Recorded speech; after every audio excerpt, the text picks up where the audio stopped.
Hello friends, ये lesson number 28 ladder if else statement. Okay, ये programming in C and Hindi language. तो इस lesson में सीखेंगे ladder if else if statement क्या होता है। ओके, तो सबसे पहले थोड़ी थियरी देख लेते हैं कि ladder if else if statement run only one if condition among multiple if statements. Okay, यानी कि आपके पास मल्टीपल इफ़ एल्स स्टेटमेंट होंगे और उसमें से कोई एक ही स्टेटमेंट रन होगा, तो उसे बोलते हैं ladder if else if statement. Okay, तो ये स्टेटमेंट डिसीजन लेता है based on multiple decisions. Okay, यानी कि आपके पास मल्टीपल इफ एल्स कंडीशन है पर कोई एक ही इफ एल्स कंडीशन रन होंगी। Okay, it will check the condition from top to bottom. तो ये top to bottom condition check करता जाएगा और if any of the condition true it will run that code only and bypass other if statements. तो ऊपर से नीचे तक ये कंडीशन चेक करता जाएगा और कोई भी एक कंडीशन जब ट्रू होगी तो वो इफ स्टेटमेंट रन कर देगा। ओके, और बाकी का जो इफ स्टेटमेंट है वो बाईपास कर देगा, यानी कि बाकी के इफ स्टेटमेंट रन नहीं होंगे। Okay, if none of the condition is true then it will run final else statement. यदि कोई भी इफ कंडीशन ट्रू नहीं होती है तो ये ladder if else statement finally आपने नीचे एल्स स्टेटमेंट लिखा होगा उसका कोड रन करेगा। ओके, तो ये होता है लेडर इफ एल्स स्टेटमेंट। अब इसकी सिंटेक्स देखते हैं हम पहले।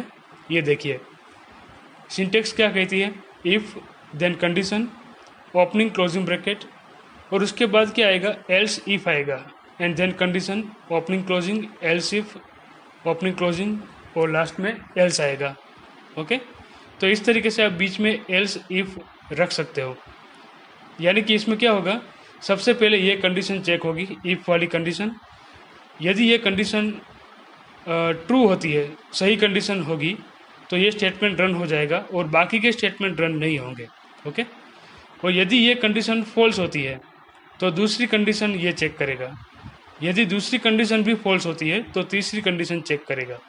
यदि कोई भी कंडीशन ट्रू नहीं होती है तो एल्स पार्ट में जो स्टेटमेंट लिखे होंगे आपने वो रन हो जाएंगे। ओके, तो इस तरीके से इफ़ एल्स ऐसा करके आप लेडर इफ एल्स बना सकते हो। और उसका बेनिफिट क्या है कि कोई एक कंडीशन ट्रू होगी तो उसका ही कोड रन होगा, बाकी का कोड रन नहीं होगा और ऊपर से नीचे ये कंडीशन चेक करता जाएगा। ओके, तो ये है हमारी सिंटैक्स। अब इसका एग्जांपल देखते हैं हम। ये देखिए हमने एग्जांपल में क्या किया है कि आपको डे का नंबर एंटर करना है। यदि आप 1 एंटर करोगे तो डे आएगा संडे। यदि आप 2 एंटर करोगे तो मंडे डिस्प्ले होगा। यदि आप 3 एंटर करोगे तो ट्यूसडे डिस्प्ले होगा। ओके, और 1 2 3 के अलावा कोई भी वैल्यू एंटर करेंगे आप तो एंटर प्रॉपर वैल्यू ऐसा मैसेज आएगा। ओके, तो ये देखिए यहाँ पर सबसे पहले मैंने नंबर वेरिएबल लिया, फिर लिखा एंटर डे नंबर, उसको स्कैन करवाया पहले। ओके, यानी कि डे की वैल्यू आपको रन टाइम एंटर करनी है और यहाँ पर लिखा है if number double equal to 1, यानी कि नंबर की वैल्यू 1 आएगी तो क्या डिस्प्ले होगा, Sunday. Else if number equal to 2, यदि आपने नंबर की वैल्यू 1 नहीं एंटर की, 2 एंटर की है तो ये कंडीशन ट्रू हो जाएगी। यदि आपने नंबर की वैल्यू 3 एंटर की तो ये कंडीशन ट्रू होगी। ओके, तो इस तरीके से बेस्ड ऑन वेरिएबल वैल्यू ये डे की वैल्यू डिस्प्ले करेगा, संडे, मंडे, ट्यूसडे। और यदि आपने 1 2 3 के अलावा कोई भी वैल्यू एंटर की तो क्या मैसेज आएगा, एंटर प्रॉपर वैल्यू। ओके, तो ये इस तरीके से इफ एल्स लेडर काम करता है। ओके, सबसे पहले ये कंडीशन चेक होगी, 1 वाली कंडीशन, फिर 2 वाली कंडीशन, फिर 3 वाली, और कोई भी कंडीशन ट्रू नहीं है तो एल्स वाला पार्ट रन करेगा ये। यदि आपने 1 एंटर किया तो संडे डिस्प्ले हो जाएगा, तो बाकी की ये कंडीशन चेक नहीं करेगा।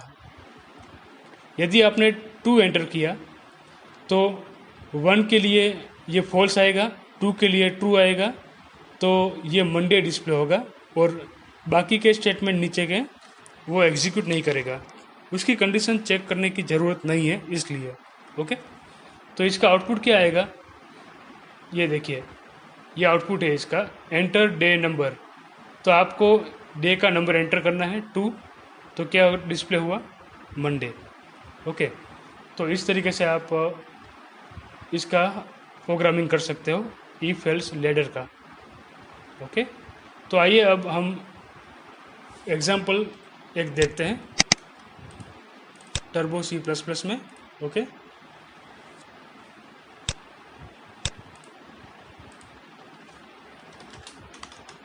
हैज़ इंक्लूड stdio.h,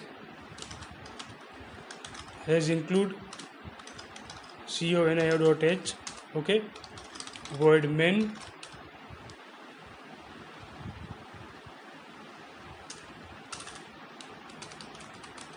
और उसके अंदर हम लिखेंगे CLR SCR, ठीक है, गेट CH, और यहाँ पर लेंगे इंटीजर a = 10, b = 5, ओके, और इंटीजर नंबर =1 ले लेंगे। ओके, स्कैन नहीं करवाना है मुझे, और यहाँ पर इफ़ देन कंडीशन लिखना है आपको, इफ़ नंबर = 1, ओके, देन आपको क्या लिखना है, एल्स इफ नंबर = 2। ओके, तो इस तरीके का कोड मैंने लिखा है यहाँ पर। Then else if number = 3 and last में एल्स। ओके, तो इस तरीके से आप प्रोग्रामिंग में लिख सकते हो। और यहाँ पर मैं सिंपल लिखूँगा printf /n addition = %d, comma, और a + b का मैं एडिशन करवाऊँगा इस तरीके से। ओके, और यदि नंबर की वैल्यू 2 आती है तो मैं क्या करूँगा, सब्ट्रैक्शन करवाऊँगा यहाँ पर। तो यहाँ पर लिखूँगा मैं माइनस, और सब लिखूँगा मैं, ओके, SUB। और यदि नंबर की वैल्यू 3 आती है तो मैं मल्टीप्लिकेशन करवाऊँगा। ओके, मल्टीप्लिकेशन, यहाँ पर स्टार सिंबल। ओके, और एल्स पार्ट में क्या लिखना है हमें कि एंटर प्रॉपर वैल्यू। ओके, या कोई भी आप मैसेज लिख सकते हो यहाँ पर। Okay, enter proper value. तो ये देखिए कंप्लीट एग्जांपल इसका, लैडर इफ एल्स। तो इसको मैं सेव कर देता हूँ, लैडर if.c।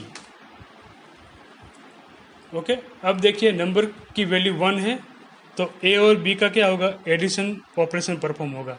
ओके, और यहाँ पर नंबर की वैल्यू 2 आप एंटर करोगे तो क्या होगा, ये कंडीशन ट्रू हो जाएगी, तो सब्ट्रैक्शन ऑपरेशन परफॉर्म होगा। यदि नंबर की वैल्यू 3 आएगी तो क्या होगा, मल्टीप्लिकेशन ऑपरेशन परफॉर्म हो जाएगा। ओके, और यदि आपने 1 2 3 के अलावा कोई भी वैल्यू एंटर की तो एंटर प्रॉपर वैल्यू मैसेज आएगा। ओके, तो इसका आउटपुट क्या आएगा, नंबर की वैल्यू 1 है तो एडिशन आएगा। ओके, ये देखिए, एडिशन = 15। ओके, अब मैं वैल्यू चेंज करता हूँ। नंबर की वैल्यू आप स्कैनर से भी स्कैन करवा सकते हो। ओके, पर मैं यहाँ पर डायरेक्ट वैल्यू ले रहा हूँ। देखिए सब्ट्रैक्शन 5। ओके, अब मैं 3 एंटर करूँगा तो क्या होगा, मल्टीप्लिकेशन होगा। ओके, और अब मैं 4 एंटर करता हूँ। ओके, नंबर की वैल्यू 4, तो क्या होगा, 1 2 3, ये तीनों कंडीशन फॉल्स हो जाएगी। ओके, और तीनों कंडीशन फॉल्स होती है तो एल्स में जो लिखा है वो डिस्प्ले होगा, यानी कि आउटपुट क्या आएगा, एंटर प्रॉपर वैल्यू। ओके, तो इस तरीके से आप लैडर इफ एल्स का यूज़ कर सकते हो। ओके, और ऊपर से नीचे तक ये कंडीशन चेक करेगा ठीक है। जो भी कंडीशन ट्रू होगी वही स्टेटमेंट रन होगा, बाकी का रन नहीं होगा। ये इसका बेनिफिट है। ओके, तो इस लेसन में इतना ही। Thank you.